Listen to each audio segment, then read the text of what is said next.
Today we're gonna learn the elbow point freeze. So when we do this move, I really suggest you wear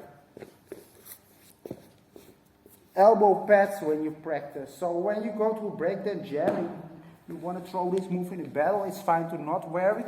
Just do it once or twice, you can really do that. But when you practice, you should always be safe and just wear this or go on mats. You don't want to injure your elbow when you do stuff like this. But you actually don't need this once you fully know the move. But just to be safe, when you practice, you always wear elbow pads when you do this. I don't need them right now because I will explain to you guys how to do this move without pain or injuring yourself, which is the key factor to do this.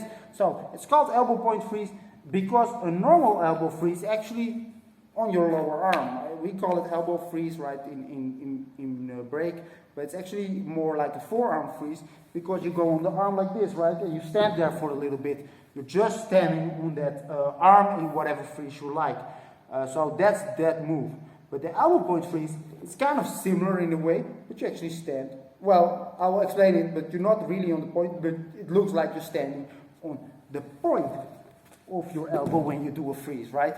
Which is a cool effect. Obviously, once you master it, you can do something like a spin like this, but there's many versions of this. Some people stand like that, some people stand like that. So when you practice stuff like this, always wear elbow pads, by the way, or go on soft floor. But in a sense, I will explain how to do this move without hurting yourself. So it's actually very simple. When we go, we're on the elbow point, right? But actually we're not. So this is my elbow point, and actually where I'm standing is right here. It's not on the joint, but just behind it. So when you do that, it actually doesn't hurt to stand on it. Especially with elbow postures, it hurts even less. So you actually want to sort of learn to not stand on the joint, but ever so slightly behind it. So you're not on the joint, but on the arm more or less. Once you can stand on that part, you can pretty much do a sick freeze like that, or even, well, you can jump into it, which I advise against.